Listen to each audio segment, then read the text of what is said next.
Hey guys, welcome back to the Modeling Edge. This is Nick, and as always, thank you so much for the view. If you like what you see, please give it a like or subscribe to the channel. All your support is always appreciated. Also, I believe there's a link in the description of my channel, but I'll put one in the description of this video. So in between filming, I know I haven't done a lot of videos as of late. All of my projects are on Instagram, and so I will give a link to that, and hopefully you guys can check that out and see some of the stuff that I'm working on. It's a lot more up to date than my YouTube videos, and that's where you'll see the bulk of me covering these projects as I build them. But today I thought I'd do something really interesting. I had a opportunity to go to a warehouse this past week. For business. I work at a hobby store, and I was picking out orders, and I was able to find some really rare old gems and some kind of unique kits as well. Well, this one is a newer kit, but the Nighthawk and the Clipper are both old and very cool. One, because this whole line of aircraft are just completely discontinued across the board in all model variations. So you can't buy a brand new, or at least nobody's making a brand new Pan Am Clipper. So I picked that up. I picked this up because it's from, I don't want to say it's from the maiden flight, but they did an anniversary / celebratory flight that the Nighthawk was a part of back in the 90s, and it had this huge American flag painted on the bottom, and I thought that'd be pretty cool. Plus, I love Dragon kits, and I will open up and do a quick inbox review of all of these together in one video, just because they're small, but at the same time, I need to remind myself that I don't actually build 1/144 scale at all, except for Gundam. And for anybody who's watched my Gundam videos or who has met me at the hobby store and I explain scale to them, Gundam doesn't really have an accurate scaling system. There's just kind of basic sizes. And I forgot how massive this scale really is. And I got these aircraft because I thought they'd just be like tiny, quick weekend builds, and they still could be. But they are absolutely massive. And we'll start with Dragon's Nighthawk. It is the simplest of the three, but by no means the less detailed. Only problem is, and I'll show you guys if this works on my Instagram more than on my YouTube channel, but all the decals are yellowed for this one and the Clipper. And there's a really cool way to use sun bleaching to get these white again and get the transparencies transparent. And so I'm going to try that out and see how it works.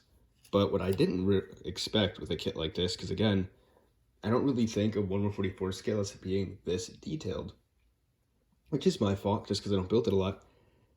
But to build it at the Bombay Open here, they do give you separate decals for every panel, so you don't have to cut out your own, which I thought was nice, which is what I was expecting to do. And they give you 2 Moabs, which are fun, and the actual rail system for them, because they drop out from the bottom of the Bombay. Like, these will come down, then the ordnance. But the coolest thing about this kit to me is it comes with a pilot. And I can't tell if the original had a head or not, if that's just a mold mistake and it's just a pilot silhouette. Either way, none of the others have pilots or even cockpit detail at all. As I'll show you with the Pan Am Clipper, it's completely gutted. There's nothing inside. And then with the B-29 or RB-29, there is just like a little styrene sheet, and then you put decals over that to simulate 3D seats, which is also really cool, but more on that later.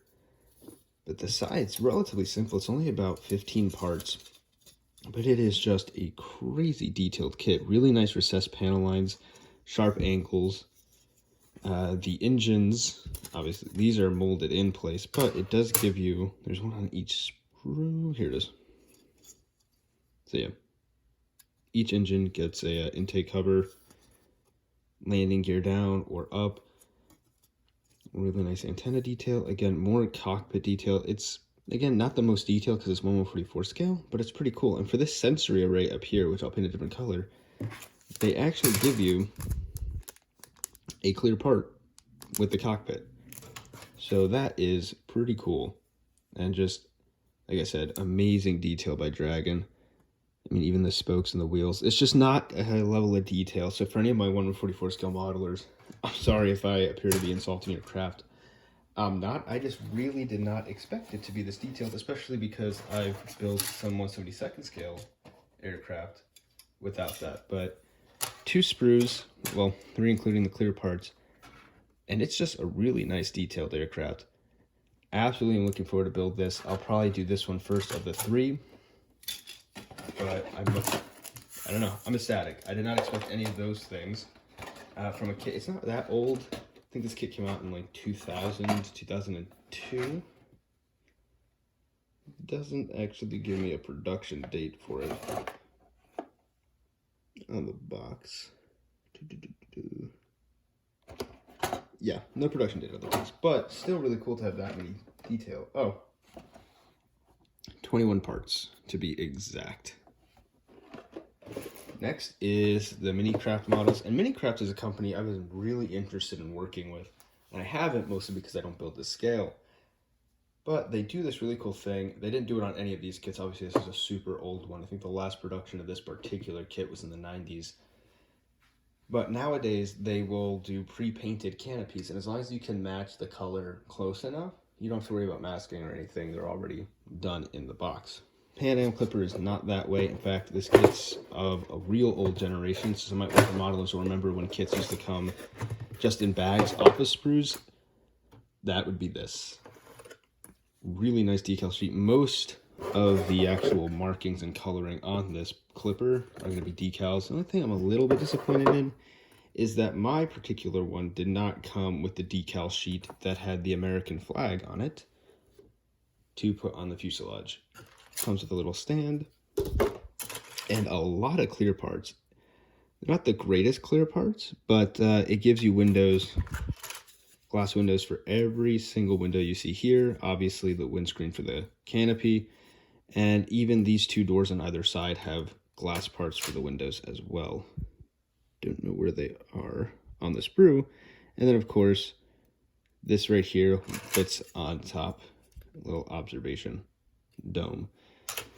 So the Pan Am Clippers were literally, I know they're flying boats, but they were literally flying ocean liners. They were some of the most luxurious aircraft ever produced, comparable sort of to private jets of today, or maybe an A380.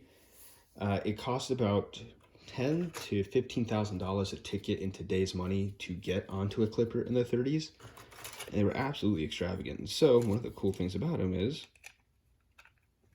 you could get a little skylight observation deck.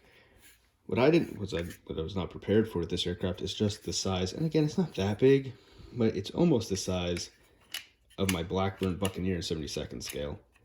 Only thing I don't like about this kit, and again, a lot of flash, but is it uses the super old raised instead of recessed panel lines, which are never fun, but for a kit that's going to be done in all metal, it shouldn't be too bad, and those details just stand out. Super old type sprues flash everywhere, but nicely detailed. Each engine comes with, I think I just lost a sprue that had all the other engines on it, but it comes with an inner and an outer set for the motors to give that extra detail. There's some recessed panel lines for the ailerons and elevators on all sets of wings, but for the most part, it's just raised ribbing, which is it's not ideal, it's not terrible. I'm certainly not deterred by it. The rest of the parts are in here. One of the propellers broke. There's the canopy windscreen. No real framing on that, so I'm just going to kind of make it up as I go, try to get pretty close. It's going to be a little bit harder to mask than the Dragon kit. And then, like I said, each of the doors has a place for a clear part, and in theory, these little guys will allow the propellers to spin once it's all put together. So it's going to be a pretty fun build, a lot of cleanup to do, but all around a really nice kit, I think. And I'm eager to get it built.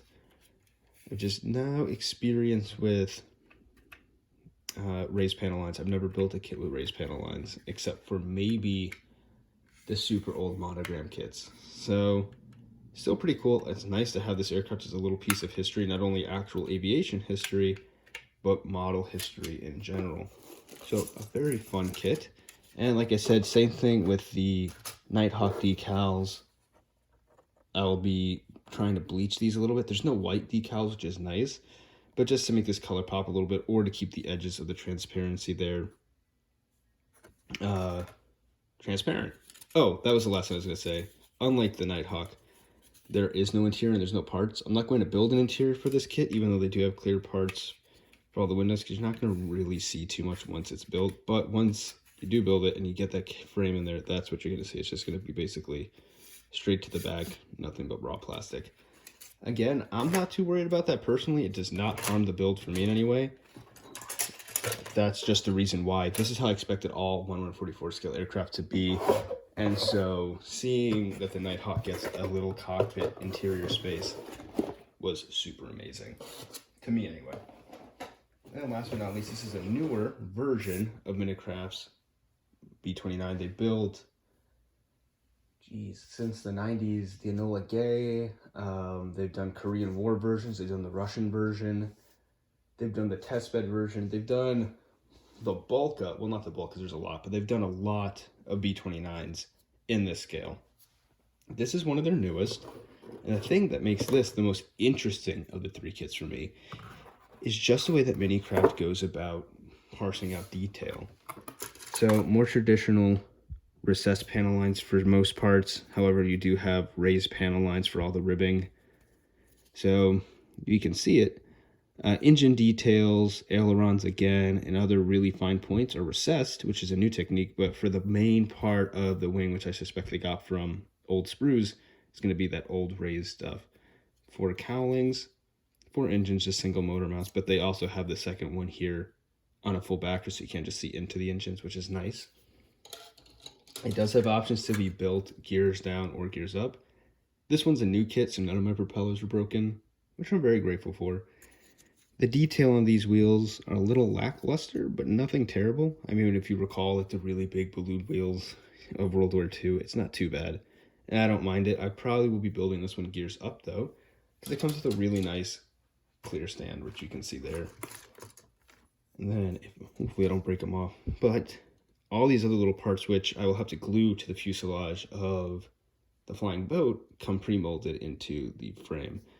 And like I said, for the bulk of these, they're going to be raised panel lines all along here and here. So once you get a couple of coats of paint on them, it's going to be a little hard to discern. So it'll be fun. But this is the interesting part. This giant little block piece here sits just on the floor of the 2 fuselage halves. And that's the whole cockpit, is just this piece. That's all the cockpit detail they give you. To make up for it, oh, well, before I get to that, these parts are new for the kit. This sprue, or this one, I can't remember. One of these is brand new clear parts for this one. No masking needed on these, and I'll get to that in a second along with the cockpit, because it's really cool what they do with their decals. Clear bays.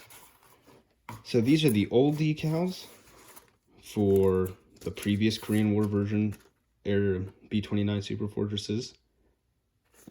U.S. Air Force and RAF, but the new sheet is the cool one, and that's the one I wanted to do this video about. It has, and hopefully they're very shiny, true metallic decals, which if you saw me doing my Gundam on Instagram, you'll know that I just tried metallic decals for the first time, and I was not impressed. One, they give you, that is top down, so you just paint under it, and they give you the colors to use right on the decals here. If you can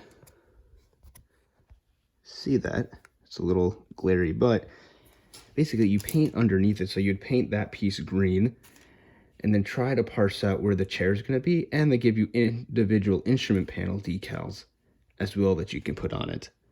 And so top down, when you look through the cockpit here, you'll be able to see some kind of detail there, even though it's not 3D. One, I just thought that was really cool and unique, so I'm going to do it.